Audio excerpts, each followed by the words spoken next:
এজন্য আল্লাহ তাআলা বললেন, লাইন শাকারতুম লাযীদান্নাকুম ওয়া লাইন কাফারতুম ইন্না আযাবী লাশাদীদ। আল্লাহ তাআলা কোরআনুল কারীমের মধ্যে বললেন, যদি তোমরা আমার বান্দা বান্দীরা তোমাদেরকে যে আমি নিয়ামত দিয়েছি, এই নিয়ামতের শুকরিয়া যদি তোমরা আদায় করতে পারো, আমি আল্লাহ তাআলা তোমাদের নিয়ামতগুলোকে বাড়িয়ে দেব। আমি তোমাদের নিয়ামতগুলোকে বাড়িয়ে দেব। আমরা তো নিয়ামতের শুকরিয়া আদায় করতে পারি না। স্পেন একটা দেশের নাম, আপনারা নাম শুনেছেন? নাম শুনেছেন না? স্পেন। একাধারে মুসলমানেরা তারিক বিন জিয়াদের নেতৃত্বে 12,000 সৈন্য সামর্থ্য নিয়ে খ্রিস্টানদের বিরুদ্ধে 1 লক্ষ সেনাবাহিনীর বিরুদ্ধে যুদ্ধ করে মুসলিম রাষ্ট্র কায়েম হয়েছিল স্পেনের মধ্যে। একাধারে 800 বছর মুসলমানেরা সেখানে রাজ কায়েম করেছিল। কিন্তু অত্যন্ত দুঃখের বিষয়, ওখানে একটা মসজিদ ছিল, যেই মসজিদের মধ্যে 1470টি পিলার ছিল। বলেন তো তাহলে কত বড় মসজিদ? ওই মসজিদের মধ্যে একসাথে 1 লক্ষ মানুষ নামাজ আদায় করতে পারত। সুবহানাল্লাহ বলবেন না? তাহলে কত বড় মসজিদ! আল্লাহ তাআলা যখন ওখানে মুসলমান রাজ কায়েম করে দিলেন, মুসলমানেরা যখন আস্তে আস্তে তাদের নিয়ামতের শুকরিয়া আদায় করা বন্ধ করে দিল, আল্লাহ তাআলার কোরআনকে যখন ছেড়ে দিল, সালাত পড়া ছেড়ে দিল, যখন আল্লাহ তাআলার হুকুম হিকমত গুলো ছেড়ে দিল, তখন আল্লাহ তাআলা এমন পরিমাণে তাদের উপরে ভয়ঙ্কর আযাব দিয়ে দিলেন। এই ভয়ঙ্কর আযাব হচ্ছে পার্শ্ববর্তী দেশ ইসাবেলা রানীর নির্দেশে ওই মুসলমানদেরকে বলা হলো, তোমরা যারা নিরাপত্তা পেতে চাও ওই মসজিদের মধ্যে তোমরা ঢুকে যাও, তোমাদেরকে আমি নিরাপত্তা দেব।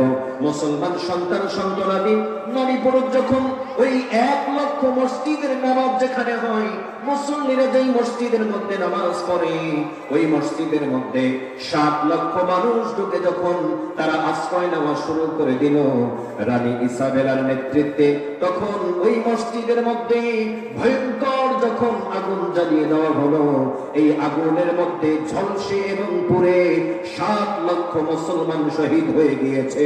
জবানটা খুলে বলেন না বাবা আল্লাহু আকবার? আর একটু চিল্লায় বলেন আল্লাহু আকবার। খ্রিস্টানরা এখন সেটাকে এপ্রিল ফুল হিসেবে পালন করে। কি হিসেবে পালন করে? April fool. এপ্রিল মাস আসলে এপ্রিল ফুল হিসেবে পালন করে। কিন্তু সেই এপ্রিল ফুলের মধ্যে আমাদের মুসলমানের সন্তান গিয়ে উপস্থিত হয়। নাউজুবিল্লাহ বলবেন না? এই আযাব এবং গজব একমাত্র শুধুমাত্র একটা কারণে, মূল কারণ হচ্ছে আল্লাহ তাআলা নিয়ামত দিয়েছেন, তারা শুকরিয়া আদায় করতে পারে। এজন্য আমাদেরকে বেশি বেশি নিয়ামতের শুকরিয়া আদায় করার দরকার আছে না নাই? একটু জোরে বলেন, দরকার আছে না নাই? এই যে আমাদের মধ্যে একটা কিডনি আছে, এই কিডনিটার এত পরিমাণে দাম, আপনি বলেন আপনার কিছুই নাই, আল্লাহ আপনাকে কিছুই দেয়নি। আরে বাবা, নিয়ামতের শুকরিয়া আদায় করতে শেখেন, নিয়ামতের শুকরিয়া আদায় করতে শেখেন। আজকে একটা বিষয় আমি আপনাদেরকে বলে যাই, এই বিষয়টা হচ্ছে মুমিনরা সব সময় নিয়ামত মনে রাখবে। বনী ইসরাঈলের জমানায় হযরত সাইয়েদনা মূসা আলাইহিস সালাতু ওয়াস সালামের ঘটনা মনে পড়ে গেল। হযরত সাইয়েদনা মূসা আলাইহিস সালাতু ওয়াস সালাম আল্লাহ তাআলার সাথে মুলাকাত করার জন্য, কথা বলার জন্য তুর পাহাড় যখন সাইয়েদনা মূসা আলাইহিস সালাতু ওয়াস সালাম যেতে লাগলেন, প্রতিমধ্যে একজন ব্যক্তির সাথে দেখা হওয়ার পরে বলে, ও সাইয়েদনা মূসা আলাইহিস সালাতু ওয়াস সালাম, আপনি তো আল্লাহ তাআলার সাথে কথা বলেন, একটু আল্লাহ তাআলার বিষয়ে, আমার বিষয়ে একটু আল্লাহ তাআলাকে বলবেন। আল্লাহ তাআলা যে এত পরিমাণে আমাকে নিয়ামত দান করেছেন, ধন সম্পত্তি দান করেছেন, আপনি একটু আল্লাহ তাআলার কাছে বলবেন যাতে করে আমার ধন সম্পত্তি গুলাকে একটু কমায়া দেয়। সুবহানাল্লাহ বলেন। আমরা তো ধন সম্পত্তি পাওয়ার জন্য কত প্রকারের বেকু, আরে আমার এই লাগবে সেই লাগবে, কত কিছু লাগবে, কিন্তু তিনি বলতেছেন আল্লাহ তাআলাকে আপনি একটু আমার বিষয়ে বলিয়ে যাতে করে আমাকে ধন সম্পত্তি একটু কমায় দেয়। কেননা এই ধন সম্পত্তির জন্য আমি রবের ইবাদত বন্দেগী করতে কষ্ট হয়, পারি না। হযরত মূসা আলাইহিস সালাতু ওয়াস সালাম সামনে যখন আরেকটু অগ্রসর হওয়ার পরে একজন ব্যক্তির সাথে, মহিলার সাথে দেখা। কোন বর্ণনায় এসেছে মহিলা, কোন বর্ণনায় এসেছে পুরুষ। তাকে বলা হলো, ও সাইয়েদনা মূসা আলাইহিস সালাতু ওয়াস সালাম, আপনি তো আল্লাহ তাআলার সাথে দেখা করেন, আপনি একটু আল্লাহ তাআলার কাছে আমার বিষয়ে বলবেন, যাতে করে আল্লাহ তাআলা আমার সম্পত্তিটাকে একটু বাড়ায় দেন। সুবহানাল্লাহ বলবেন না? দুইজনের দুই অভিমত। একজন সম্পত্তি কমাতে হবে, আর একজন সম্পত্তি বাড়াতে হবে। আমার কিছু নাই। আমার বাবারা গভীরে মনোযোগ। আল্লাহ তাআলার নিয়ামতের কি জিনিস সেটা বুঝতে থাকে। আল্লাহ তাআলা যখন মূসা আলাইহিস সালাতু ওয়াস সালামের সাথে কথা বলার পরে হযরত সাইয়েদনা মূসা আলাইহিস সালাতু ওয়াস সালাম আল্লাহ তাআলাকে যখন এই কথা জানিয়েছেন, আল্লাহ তাআলা আনসার সহ সাইয়েদনা মূসাকে জানাই দিলেন। মূসা আলাইহিস সালাতু ওয়াস সালাম আবার যখন ওই ব্যক্তিদের কাছে আসলেন, প্রথমত ওই ব্যক্তির সাথে দেখা, যে ব্যক্তি বলেছিল সাইয়েদনা মূসা আমার সম্পত্তি একটু কমানোর ব্যবস্থা করে দেন।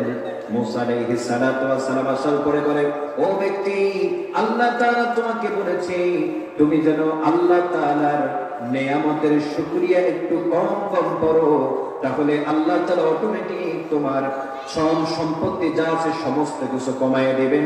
জবানটা খুলে বলেন না বাবা সুবহানাল্লাহ। ধন সম্পত্তি কমায় দিবে। বলে যে যখন আমার কিছু ছিল না, তখন আমার রবের নিয়ামতের শুকরিয়া আমি ছাড়ি নাই। আমার নিয়ামত যদি পাহাড় পরিমাণ হয়ে থাকে, তবুও পর্যন্ত আমি আমার রবের শুকরিয়া বন্ধ করতে পারবো। এরপরে ওই মহিলার সাথে দেখা। বলে আমার বিষয় আল্লাহ তাআলা কি বললো? বললো আল্লাহ তাআলা বলেছে তোমাকে একটু শুকরিয়া বেশি বেশি করে আদায় করতে। সুবহানাল্লাহ বলবেন না? শুকরিয়া আদায় করলে আমাদের ধন সম্পত্তি সমস্ত কিছুর মধ্যে বরকত দিয়ে দেন কে? একটু জোরে বলেন, দিয়ে দেন কে? মহিলা বলে যে ও সাইয়েদনা মূসা, আল্লাহ আমাকে কি দিছে? কিছুই তো দেয়নি।